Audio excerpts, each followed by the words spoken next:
Hello everyone, my name is Sachin and I'm here to present our work on high-dimensional data cubes. This work was done in collaboration with Peter Lindner and Christoph Koch at EPFL Switzerland. The outline for this presentation is as follows. First, I'll introduce data cubes and discuss some advantages of having high-dimensional data cubes. Next, I'll give a high-level overview of Pseudocube, the system that we built for high-dimensional data cubes. The main focus of my talk today will be on Moment Solver, which is one of the several solvers implemented in Pseudocube for answering queries. In this talk, I will be presenting an improved version of the algorithm described in the paper, and I will also be using slightly different notations. I'll present the results of some experiments before concluding. Here is an example of a multi-dimensional data that stores the total sales grouped by 3 dimensions: product, location, and time. Suppose we want to run queries that aggregate the sales group by some combinations of these dimensions. We can build a data cube to speed up such queries. Data cubes achieve this by pre-computing the aggregate group by all possible combinations and materializing them. We refer to each of these materialized views as cuboids. Any query can be answered by the smallest cuboid that contains all the dimensions of the query. As you can imagine, this approach does not scale to a large number of dimensions. Nevertheless, a high-dimensional data cube that do not have this limitation would be very powerful in a wide variety of situations. One such situation is when data is normalized in the form of a star or snowflake schema. Here, there is a centralized fact table that stores data at the finest granularity of the dimension, and separate dimension tables, such as these, store the attributes necessary to coarsen these dimensions. On the other hand, in a high-dimensional data cube, each of these attributes can be dimensions themselves, and denormalized data can be loaded directly. This can also lead to some queries being faster. Suppose we want to find the total sales group by year. In a classical data cube with Snowflake schema, we first have to find the total sales group by date, join the result with these dimension tables, and then group the result again by year. Whereas in a high-dimensional data cube, the total sales group by year can be queried directly without any joins. I'll explain the main idea behind Pseudocube using an example with 100 dimensions. Pseudocube does not materialize all the cuboids, but only a small subset of them. For example, the ones highlighted in orange. We assume that the query is relatively small. For example, the pink cuboid shown here with 5 dimensions. This cuboid is not materialized, but several of its projections are. The main idea behind Pseudocube is to use these projections of this cuboid to approximate it. This can be done in an online fashion, processing these cuboids in the increasing order of cost and updating results periodically. This process continues until a cuboid is processed that has all the dimensions of the query and an exact answer is obtained. Another feature of Pseudocube is that it encodes data using binary dimensions that contain just 0 or 1. There are several advantages for doing this. First of all, it simplifies the math in solving that I will present later. Secondly, it allows us to store hierarchical information directly into the structure. In the previous sales data, we saw there are 4 values in the city dimension, and this can be encoded using 2 binary dimensions, say 0 and 1. Similarly, quarter also contains 4 values, and this can be encoded using 2 additional dimensions, 2 and 3. Overall, there are 4 binary dimensions.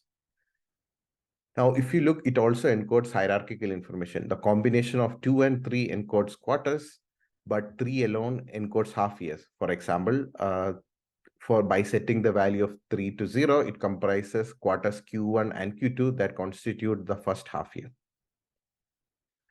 Here is the example sales data after conversion to binary dimensions. So once again, we have quarter and city and 4 binary dimensions and the corresponding sales. These 4 dimensions means that we have a total of 16 possible cuboids, and we assume only the orange ones are materialized. Once again, let's look at the pink cuboid, which is a query. Here it contains dimensions 3, 1, and 0 that corresponds to half year and cities. This cuboid is not materialized, but many of its projections are. For example, we have cuboid C31 shown here, 1, 0 shown here, and we can obtain 3, 0 as shown here by projecting the cuboid 3, 2, 0 at runtime. Before I go into the moment solver, I would like to explain first the connection between cuboids and probability distributions. for any binary dimension that we have, we can construct a Bernoulli random variable xi. We can associate probability distribution with these random variables by dividing the measure values in the cuboid by the total. Here you can see the joint probability distribution corresponding to the binary base cuboid with all 4 dimensions. The probabilities here are obtained by dividing the total sales, the sales of that entry divided by the total, which is 17. We also define theta I to be the expectation of the random variable xi and theta bar I to be its complement. For example, theta 0 is 4 over 17 because it's obtained by summing up the probabilities where x0 is 1. Now let's look at the moments of a cuboid. For any x that maps these random variables to 0 or 1, the central moment associated with x is defined as a generalization of the same defined for probability distributions, which is the expectation of products of deviations of random variables from their expected values. But we multiply it by the total. A cuboid I, Ci, can be alternatively represented by a collection of its moments, sigma I. There are several advantages for representing cuboid in terms of its moments. The first advantage is that some of its moments can be computed from its projections. Specifically, the moment x of some cuboid I can be computed from the projection J, where J contains at least the dimensions mapped to 1 by x. Another property is that the moments can be obtained from the cuboid using a transformation that is very similar to the Fourier transform. Just like in the case of Fourier transform, the properties of Kronecker product allows us to implement fast version of this algorithm. This transformation is also invertible, which means that given a set of cuboids, we can do the back transformation to get the cuboid back. Now let's see how we apply this to extrapolate queries from a projection. We have the query 310, and first we look at its projections, cuboid 10, which has these values 7, 3, 6, 1. We need to extract its moments, and the moments are extracted by applying the transformation that is shown here, which corresponds to this data flow. This value is obtained by summing up these two values, and this is obtained by multiplying this by minus theta and this by 1 minus theta and summing them up. We apply this transformation for each dimension in the cuboid separately, which means here we first apply it on dimension 0, then on dimension 1, and to obtain the moments of this cuboid. The similar transformations can be applied on cuboid 30, first with 0, then on 3 to obtain its moments. And the same thing can be done for 31, where first it's applied on dimension 1 and then 3. Then the moments of the cuboid, query cuboid 310 is constructed by copying the moments from its projections into the appropriate slot. If there are more than one moment going to the same slot, we can pick any one of them as they are all guaranteed to be equal. At the end, we get 7 out of the 8 moments from its projections. The last moment is unknown, and we need to do something about it. The moment solver assumes that all unknown moments are 0. This assumption is equivalent to assuming that the dimensions are uncorrelated beyond what we already know from the projections. Once it has these extrapolated moments, it applies the reverse transformation to get the query cuboid back. For the reverse transformation, we use this is the matrix which corresponds to this transformation. This value is obtained by multiplying this by 1 minus theta and subtracting this value, and this is obtaining by multiplying this by theta and adding this value. As before, we apply the transformation on each dimensions individually. So first on 0, then on 1, and finally on 3 to obtain the approximated query cuboid. We use 2 datasets in our experiments to measure the performance of the moment solver. I'm going to talk about the star schema benchmark, where the total price for items is used as the measure value to be aggregated, and the customer, supplier, product, and date information are used as dimensions. We use scale factor 100 with around 600 million rows. Pseudocube uses 193 binary dimensions to encode this data to produce a binary base cuboid of space 19.8 GB.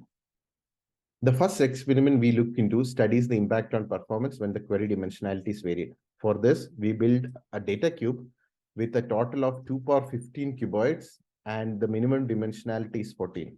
We pick these cuboids, the dimensions of a cuboid, uniformly at random. We call this the randomized materialization strategy. We have another strategy, which you can see in our paper. By building a data cube with this strategy, we have 2.62 times the base cuboid size. We run 100 queries for various dimensionality on this data cube and average the results. We are interested in comparing two different solvers. The naive solver answers any query exactly by projecting the smallest subsuming cuboid, following the approach mentioned in this paper. On the other hand, the moment solver does moment extrapolation as I presented before. We are interested in these metrics for comparison. The fetch time is the time it takes to fetch these cuboids, the materialized cuboids from storage and project them. And the solve time is the time taken by the moment solver to do this moment extrapolation. We compare the quality of approximation using an error function, which is the sum of absolute deviation of the approximated value and the true value for each entry, normalized by the total sum. So first, let's look at the average execution time. On the x-axis, we have query dimensionality, and y-axis we have the total time, and we are plotting the fetch, total, and solve time for both naive and moment solvers. As you can see, in case of naive solver, the fetch time dominates, and it's very high for all query dimensionality because in most cases it is fetching the base cuboid. On the other hand, the moment solver uses far smaller projections, and it takes much lower time. However, additionally, it has a solve time, which is taken in transforming these cuboids to moments and extrapolating them. Despite this, the total execution time shown in red here is at least one order of magnitude lower than the total time for the naive solver, even for query as big as 15 dimensions. Now let's look at the cumulative distribution for error in case of moment solver. The naive solver produces exact results and the error is always 0. So here we have on x-axis the error, and on y-axis we have fraction of queries, and for each plot denotes a specific query dimensionality. Here you can see that, for example, for query dimensionality 15, around 37% of queries have error less than or equal to 0.1. We can get much better error using the other materialization strategy, and you can see that in our paper. The error is usually better for smaller queries, and for larger queries, it gets worse. So in conclusion, high-dimensional data cubes are challenging, but there are rewards associated with it. I presented pseudocube system where we partially materialize a data cube with binary dimensions. I presented a technique to approximate non-materialized cuboids from its projection. This technique is faster than projecting the smallest subsuming cuboid to answer queries exactly. And we also have approximations with very good quality. Thank you.